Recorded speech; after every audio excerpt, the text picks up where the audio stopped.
Nuestra ponencia se centra en los retos de la escuela frente a la violencia escolar para avanzar hacia la construcción de paz. Está estructurada en 5 puntos consistentes en el abordaje del concepto de violencia escolar, describir el contexto de esta violencia antes, durante y después de la pandemia, identificar algunas causas de producción de la violencia en la escuela, definir la construcción de paz y finalmente definir u orientar algunas acciones que pueden ser adoptadas por la escuela para mitigarla y avanzar en la consolidación de construcción de paz. En cuanto a la violencia escolar, encontramos algunos referentes teóricos como Ayala, que menciona que este tipo de violencia termina siendo un reflejo de las problemáticas sociales, políticas, culturales y económicas que se viven en la sociedad, las cuales moldean la conducta y el comportamiento de los individuos, manifestando en la escuela ciertos grados de violencia a través de los señalamientos, la agresión física y verbal, el acoso, la destrucción y daño de los muebles e infraestructura educativa, entre otros. Por su parte, Aren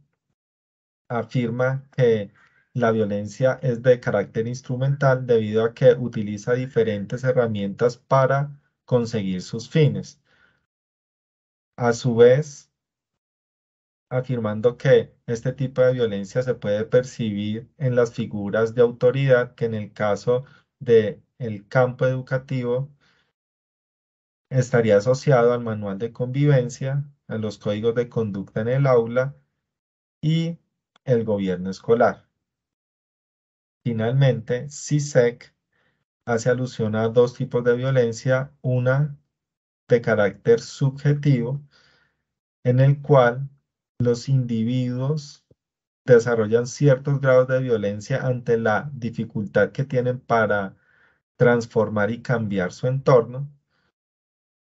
y una objetiva en la cual es una violencia normalizada que está presente en la cotidianidad de las personas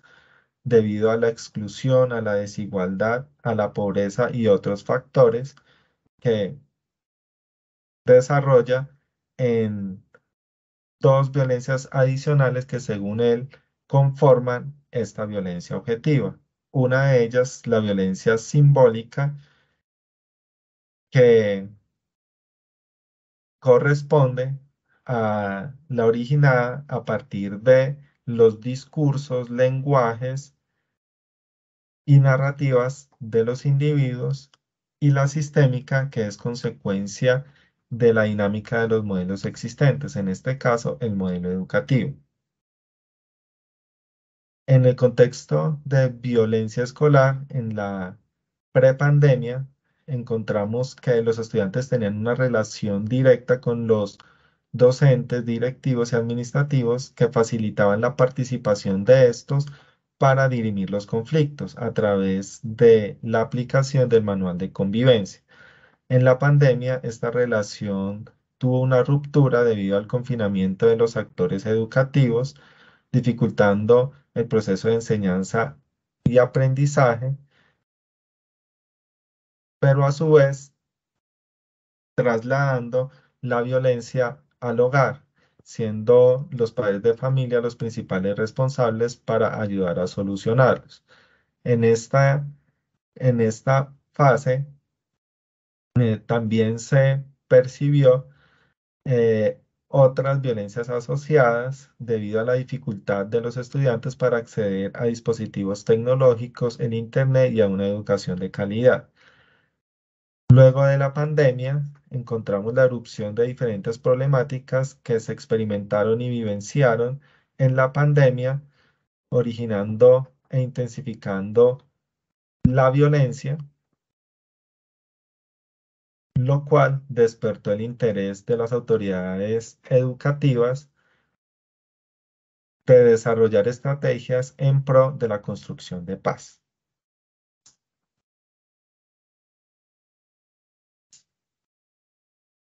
Para continuar con el orden de la ponencia, las causas de producción de violencia en la escuela las podemos clasificar principalmente en dos: causas externas y causas internas. Las primeras relacionadas con los eventos, acciones, discursos de carácter externo que permea la escuela y que genera a su interior la generación de acciones violentas. En este sentido encontramos el conflicto armado, las pandillas, el maltrato en el hogar, la desigualdad social, situaciones que son ocasionadas por la falta de acceso de algunas poblaciones a servicios básicos del Estado y a la garantía de sus derechos humanos. Por su parte, las causas internas se dan en la interacción de los diferentes miembros de la comunidad educativa que generan acciones de daño frente a los demás. Allí identificamos agresiones, vandalismo, discriminación, robos que van tejiendo emociones que favorecen la violencia en vez de una construcción de paz.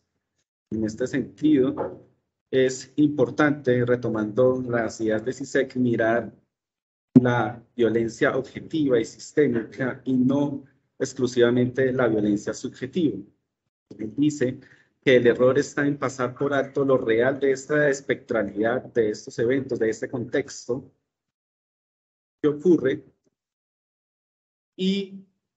pretender dirigir directamente los esfuerzos a las personas reales con sus preocupaciones reales. Aquí entonces Arendt refuerza esa idea estableciendo que la rabia solo brota allí donde existen razones para sospechar que podrían modificarse ciertas condiciones y no se modifica. Esto aludiendo principalmente a la violencia objetiva. Por su parte, la construcción de paz implica la transformación positiva de los conflictos, sabiendo que estos son inherentes a la sociedad, al hombre, y por tanto, Galton y Martínez piensan en la línea de generar una paz positiva, unas condiciones que favorezcan la convivencia y la paz entre los diferentes miembros de la sociedad. Además, es un proceso dinámico y no secuencial que requiere de diversas acciones de manera simultánea y por tanto es importante mirar los conflictos de manera holística para poder dar respuesta a las necesidades de las escuelas en esta ocasión. Las acciones de mitigación de la violencia que se proponen, que son importantes para poder avanzar hacia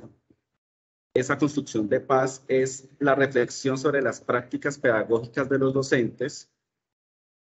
que se pueda mirar la práctica pedagógica y fortalecer y favorecer el saber pedagógico conforme a las ideas de construcción de paz,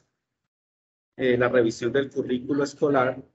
no solamente desde las didácticas, la pedagogía y los contenidos, sino también a partir de los diferentes espacios que deben garantizarse para la libre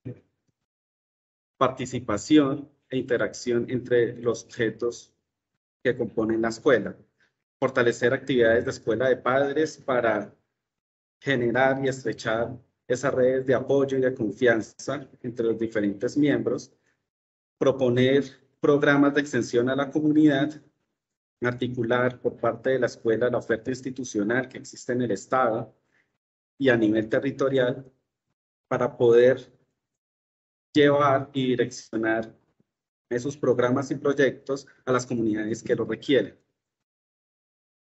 Por último, el fortalecimiento del gobierno escolar para generar mayor tejido social e involucrar a toda la comunidad educativa en la generación de estrategias que fomenten la paz. Muchas gracias.